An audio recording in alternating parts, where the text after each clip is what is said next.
Okay, it's time to get serious. Hello, logic people. Welcome back. It's a little sunnier out. It's not raining. I'm a little less serious, a little better of a mood, I guess. All right. Hopefully, you're staying healthy. Let's get back to truth tables. That's what we're going to do. What we're going to do today is learn how to truth table statements.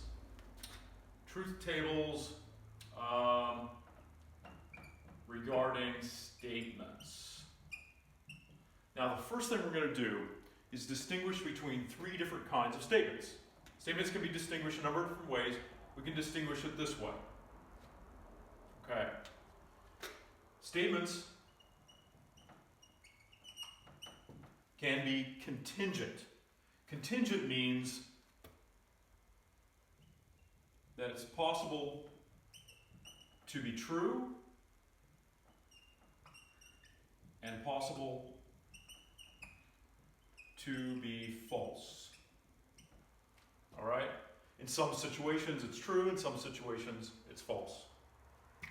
A tautologous statement, tautologous, not a very common word. Tautologous means it's impossible to be false. In other words, it's necessarily true. There's a third kind of statement, contradictory statement. And as you may guess, such statements are impossible to be true. They are necessarily false. Okay? So we're going to talk about give some examples of each of these three things. So take this statement here. SBCC's logic class, so I might as well capitalize it, is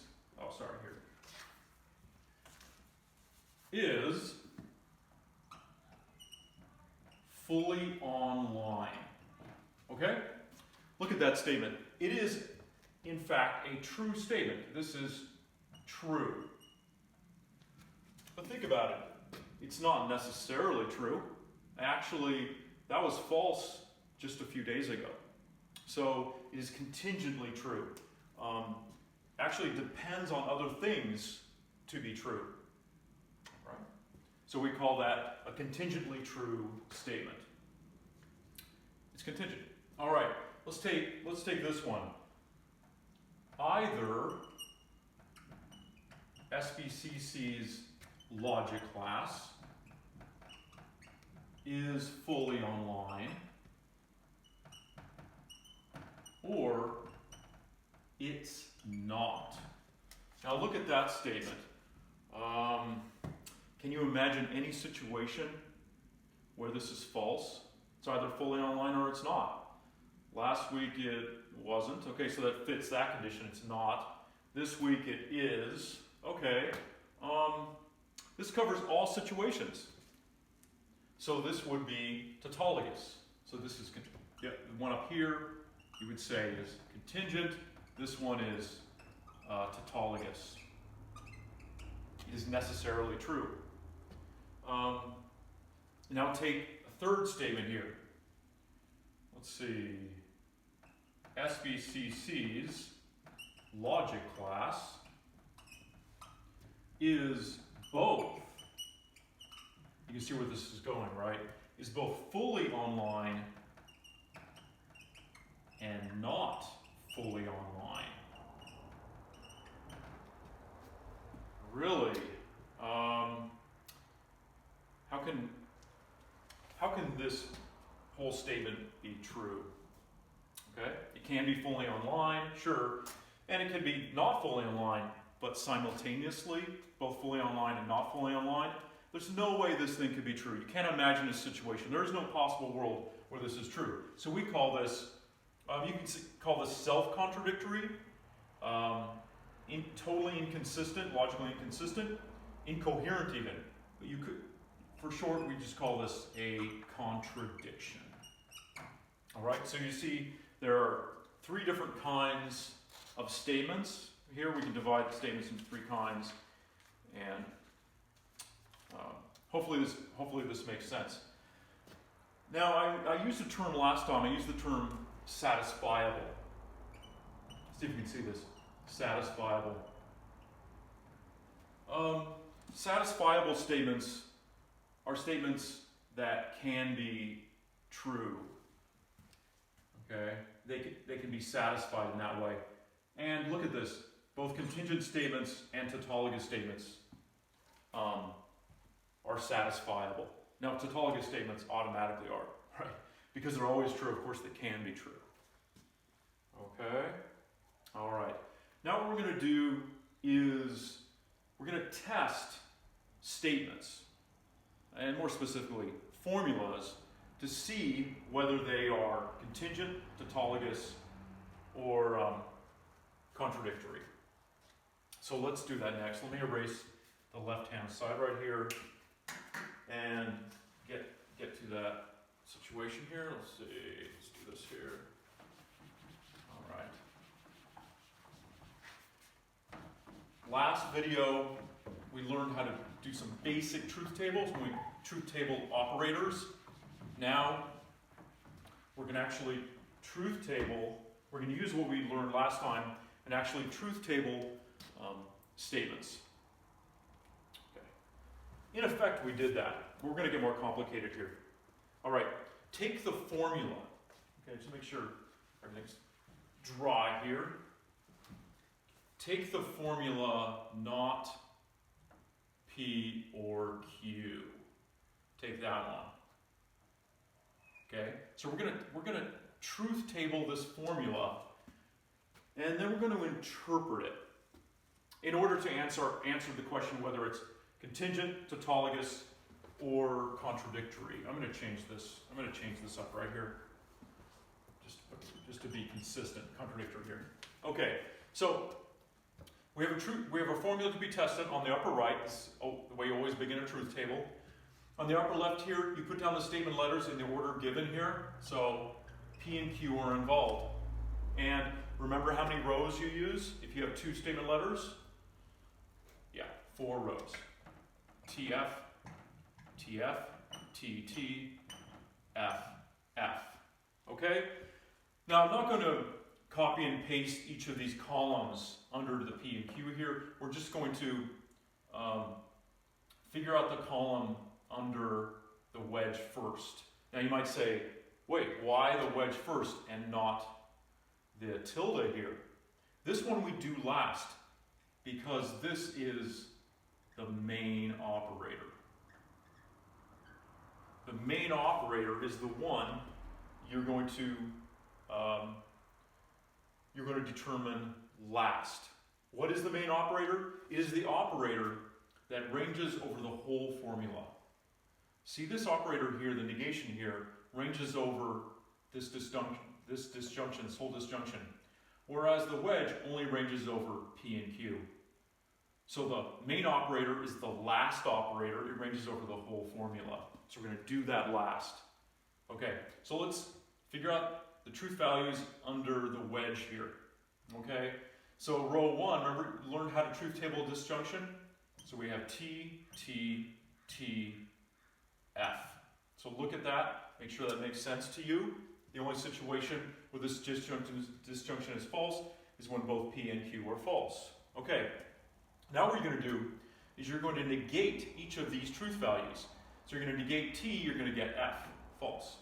You're going to negate T here, you're going to get F. Negate T here, F. Negate F, you get T. So I'm going to put an arrow right here. This is, you could say, the main column. This is the column that we are interested in. This tells us something about the nature of this statement, specifically the form of the statement, the formula. So statements of this form, if you look at them formally, are, what is it? Contingent, tautologous, or contradictory? Well, some rows are false, some rows are true, so it's contingent. It's possible to be true. In the fourth row, it's true. It's possible to be false. So this whole statement here is, the statement form, the formula here, is contingent. All right, get that?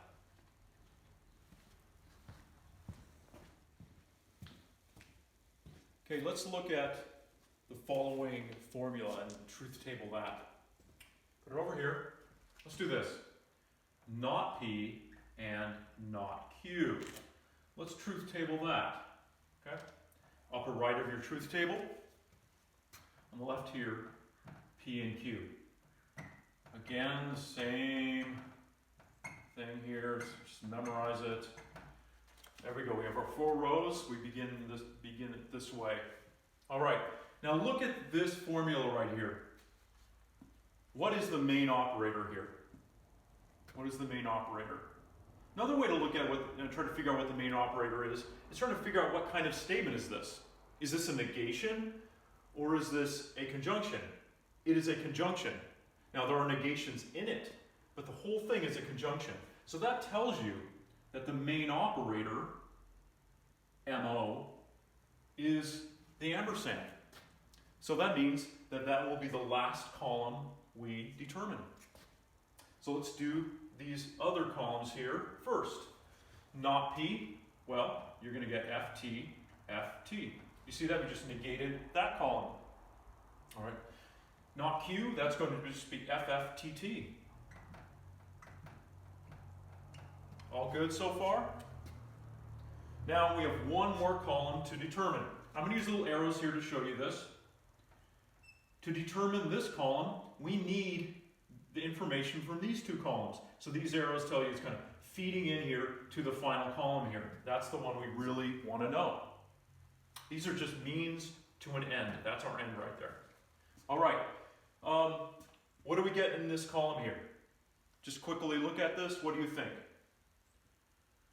Which rows are true? Which one's false?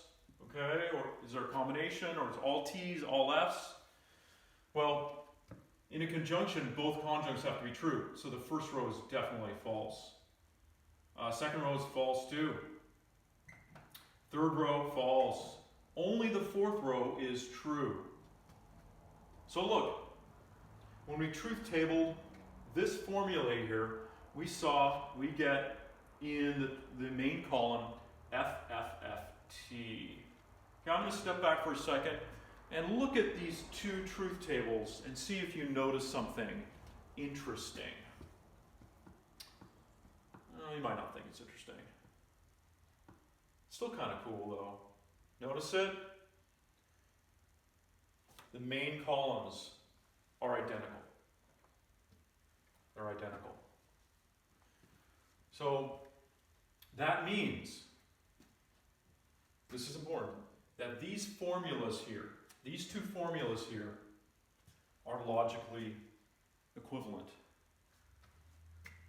They are logically equivalent. Right here, logically equivalent.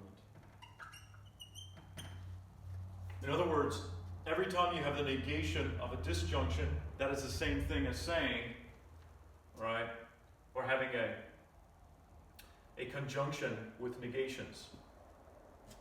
All right? I mean, that was stated a little vaguely. But more specifically, what we have here is De Morgan's law. Remember that? De Morgan's law. At least one version of it. All right? The other version is not P and Q. But this is certainly one version of it. Neither nor, okay, is the same as a conjunction of negations. So we have De Morgan's law, and what we've done right here is we've proven it to really be valid. We've proven that this rule, that this is a legitimate rule of equivalence. And you notice we've never really done that before. In the class, we learned how to prove things, we learned counterexample technique.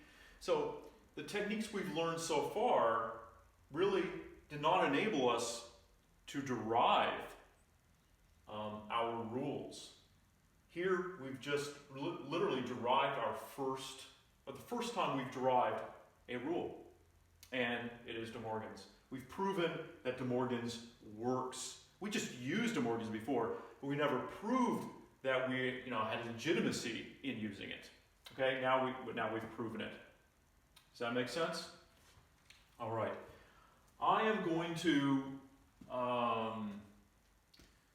talk a little more about logical equivalence, and what I'm going to do is give you a little English language example. Right? You're going to translate it. You're going to symbolize it, and we're going to truth table it. In other words, we're going to try to make truth tabling relevant, just a little bit. With the you'll see. Let me erase this, and I'll be back in a second. Okay, envision the following scenario. Lisa and Chris are discussing, I don't know, their evening plans. Okay.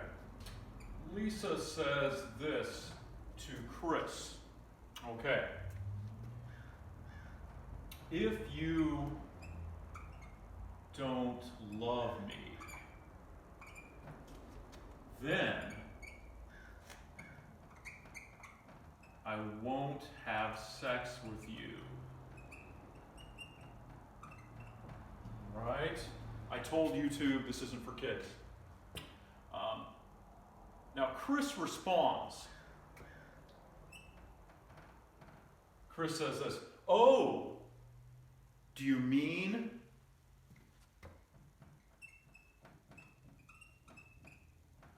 that if I do love you,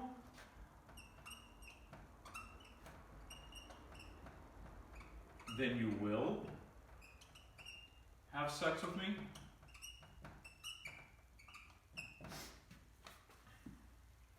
All right. By the way, intuitively, what do you think? Think about your intuition. Is Chris expressing what Lisa was saying? Is Chris doing it accurately? Think about that. Is this what Lisa means? Okay? Now, intuitions might vary. Some people might say, yeah, that's what Lisa meant. Chris may be pretty adamant that that's what it means. Okay? If you're unsure, right, not sure about your intuition, or if you want to prove whether or not your intuition is reliable here, you can truth table both of these statements. Truth tables actually have a practical purpose. This is actually kind of useful to know the answer to this question. Do you mean this? All right, so let's do this. First of all, we're going to symbolize these two statements. Then we're going to truth table both of those statements. Okay? So Lisa's statement can be symbolized this way. If you don't love me, then, right, I won't have sex with you. So if you had a dictionary, L would stand for something like Chris loves Lisa, and then S would stand for something like Lisa has sex with Chris, something like that. But that's the way to symbolize Lisa's statement. Now, to symbolize Chris's statement here, let's focus on just this conditional statement right here. What is it? It's L arrow S, isn't it? If I love you, if Chris loves Lisa, then Lisa will have sex with them. So, with Chris, L arrow S. Now what we're going to do is this. We're going to truth table each of those statements. Now what we can do, we don't have to make two separate truth tables. Okay? We can actually line them up. So look at this. In the upper right. Okay? Let's make a little truth table here. We can separate these. Not L arrow, not S. And then L arrow S. And then on the left, we can develop the rows, the truth table combinations. Or sorry, the truth value combinations. So what we have here, we have L and S. 2 statement letters, 4 rows. TF, TF, TT, FF. Okay, perhaps we can do this one first. This is maybe the easiest one because all we have to do is really truth table what's underneath the arrow right there. So go through these rows, which rows are true, which rows are false. Only the third row is false. T, T, F, T. Okay? So we've just truth tabled Chris's statement. All right, let's look at Lisa's statement. Let's figure out the negations here first. So we have F, T, F, T, and then under not S, we have F, F, T, T. Okay, almost done. These 2 columns, these intermediate columns here will feed into the main column under the arrow. That's the main operator there because this whole thing is a conditional statement. Okay, so what do we have? First row we have true, because remember conditional statements are true even when the antecedent's false and the consequence false. The second row is false. Third row is true, and the fourth row is true. Okay, so we've just truth tabled this little dialogue here, this little conversation. Okay, what does the truth table tell us? What does it tell us? Well, it tells us the answer to this question. What does Lisa mean? What does the logic here really mean? Look at it. The main column here has TFTT in this, right? TFTT, and under the same scenarios, the same 4 rows, the same possible situations, we get different values. Instead of TFTT, we get TTFT. So these 2 statements are not logically equivalent. Not logically equivalent. So Lisa, we can imagine, can come back and answer, nope. That is not what I meant, Chris. Think about it further. Okay? All right. The next thing I'm going to do is to truth table more complex statements. Statements that have more than 2 letters. That's what we're going to do next.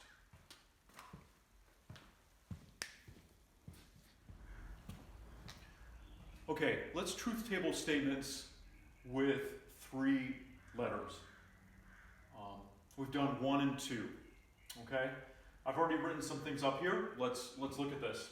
So we're going to truth table this formula here, B and D or not C. That's the formula to be tested on the upper right. On the upper left, you write the statement letters involved in that formula in the order given. Notice that it's not alphabetical. That's the way the book does it, and that's the way we're going to do it to be consistent. It makes it easier for me to grade, being selfish. All right, so here we have our 3 letters right here. How many rows do we need? Okay, let's try to figure that out before we start filling in values. Okay, if you have 1 statement letter, that results in 2 rows, right? If you just have P, right, then you just have, oh, it's either true or false. There's only 2 rows. If you have 2 letters involved, you have 4 rows, 4 possible combinations. 3 letters, now you might think, oh, it's 6 rows. It's just 2 plus 2 plus 2. It's not that. It doesn't work that way. The formula, actually, well, you could say, right, it's 8 rows. The formula is this, okay? 2 to the n, and n would stand for the number of letters, equals the number of rows. So if you have 4 letters, how many rows would you get? 16. Okay? 5 letters, 32. There's another way to do it, and it's kind of maybe I don't know, slightly dorky way of doing it. Okay? If you have a 1-valve bugle, and there are such things, bugle, right? The valve is either up or down. There's only 2 possibilities. If you have a 2-valve bugle, and actually, I have one. Here you go. See this? This is a bugle using drum bugle corps. It has 2 valves. Look how many combinations there are. Right? You have both open, so that's 1 right there. 2, right? 3, and then you have both down. 4. No other possible combination. All right, told you it was dorky. Okay, so if you don't remember this formula, just think of instruments, right? A trumpet, 3 valves, 8 possibilities. A 4-valve tuba or French horn, you're going to get 16 possibilities. Okay, and a lot more tubing, but whatever. All right, so we're going to have 8 rows here. Now the way to do it is this. If you have 8 rows, in the left-hand column, the first column here, you always alternate 1 and 1. And to a total of 8. There you go. And then you just double that up. So if you have 1, 1, 1, 1, 1, 1, 1, 1, now you're going to do 2, 2, 2, 2.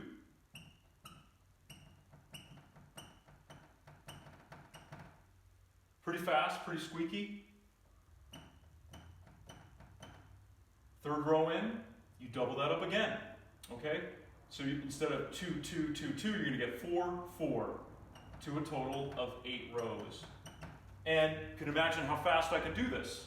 You can do 8 rows super fast. You can do 16 rows super fast without even thinking about it. And it's super consistent this way. If you try to do it by trial and error, just like, oh, okay, let's make sure I got it covered, you'll most likely make a mistake, especially if it gets to 16 rows. Okay?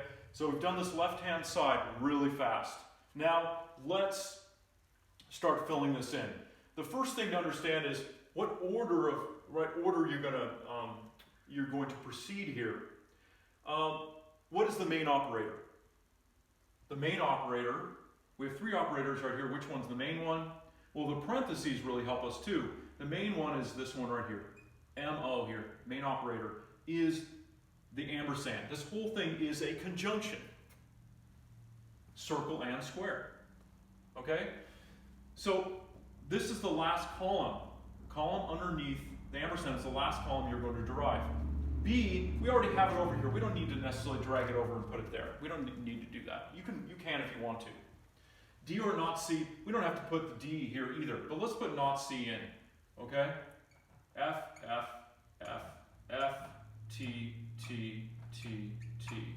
Actually, just for completion's sake, I don't know, let's put all this stuff in. So you really see a complete truth table. I'm not saying you have to do that. Okay. But it's good to at least practice that sometimes. Okay. The next column we need to derive is this one. All right, under the wedge. So let's look at this. Which rows are true, which rows are false? Third row is false, fourth row is false, all the others are true.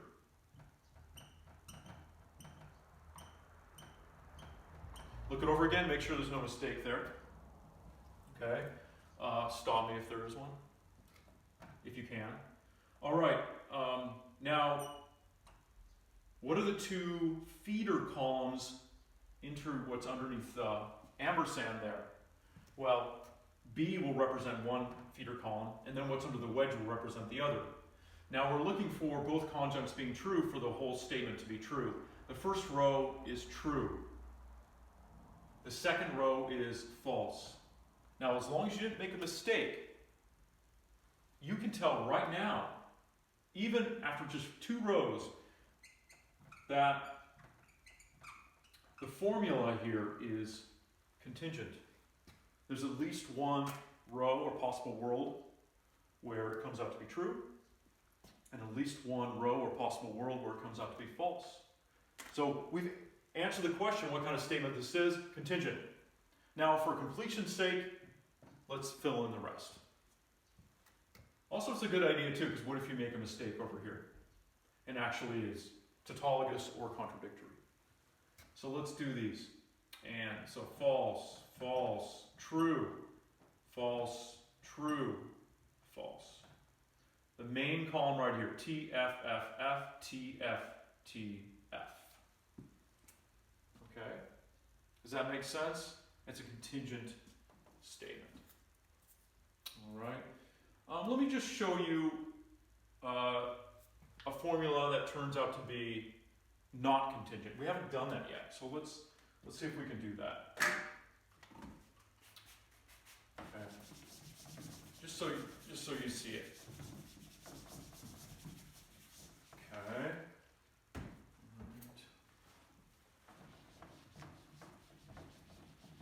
If I don't wipe this board carefully, it doesn't work too well. All right, let's do one. Let's do something like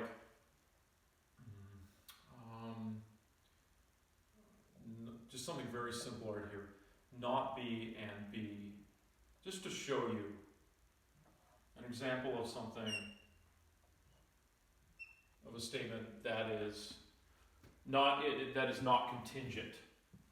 Okay? You already know the answer, but let's just do the truth table really quickly. There's only one letter involved, so B right there. How many rows? We'll think of that one valve bugle, I guess. T and F. Okay? Over here, TF, not B would be F and T. Okay, now look at the rows here, right? Underneath this ampersand here, that's the main operator. You'll have a false and a false. I'm going to circle this. That is the main column. What does that tell you? This tells you that this formula here, right?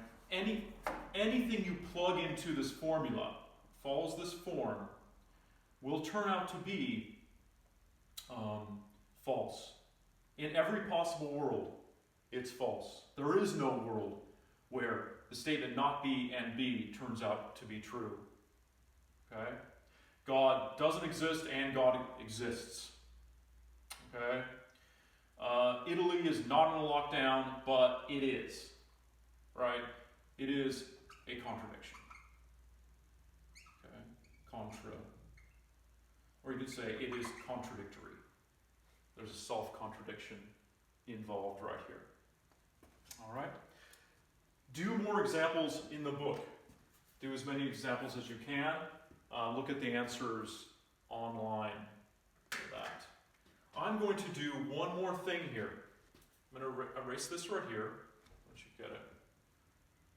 Let's see. Actually, let me erase the other side. Let me erase the other side.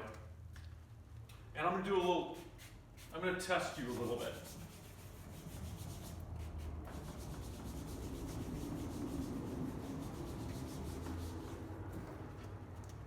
Okay, just wait for it. I'm going to see how fast you can answer this question here. Okay, so let's take the statement A to be true, the statement B to be false, the statement C, say that, to be true. Okay? So take each of these statements with the corresponding truth value. Now, if I give you this statement, A arrow B, what is the answer? Is that true or false? So what you're going to do is this, plug in for A, true right there, in your mind or on paper or whatever, B, false. So the whole conditional statement would be false. So that's what I'm going to do. I'm going to test your knowledge of determining truth values, and this will help you do truth tables faster. Okay? So let's do another one. not A, arrow, B, and C. See how fast you can come up with the answer here. So you're going to plug in these values here and see what the answer is. You could practice this. Okay? Well, not A is false. By the way, this whole thing is a conditional statement. So knowing this alone, the antecedent is false, will tell me this is always true. I don't even need to look at the consequent right here. Because if a conditional statement begins in a falsehood here, the antecedent is false, anything follows from a falsehood. So, but if we're going to fill this in, B and C, you have an F and a T. This thing right here is false. False antecedent, false consequent, true conditional statement. Follow that? Okay, let's do this one.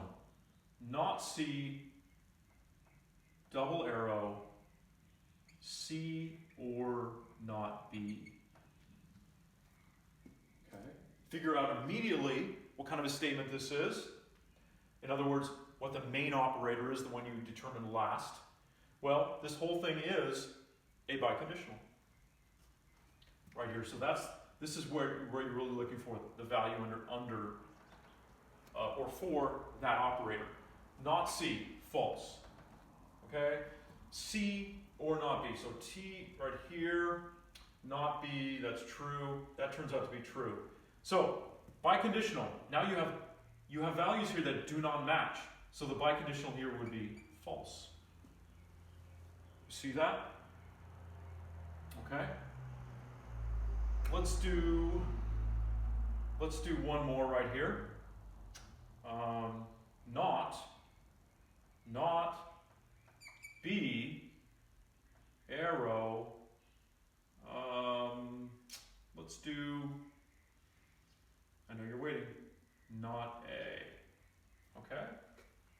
So to determine this one, look at what the main operator is. This whole statement here is a negation.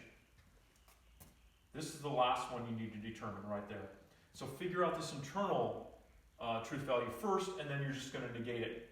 Okay? So not A would be false. Not B would be true. So this conditional statement here is false, which would render the whole formula, the whole statement, true. Okay? So given these values, the truth value of this compound statement is true. All right? That's it for now. Next video we'll cover truth tabling arguments to check for validity and invalidity. So that's going to give us a tool that we did not have before. We'll talk about that next time. Okay.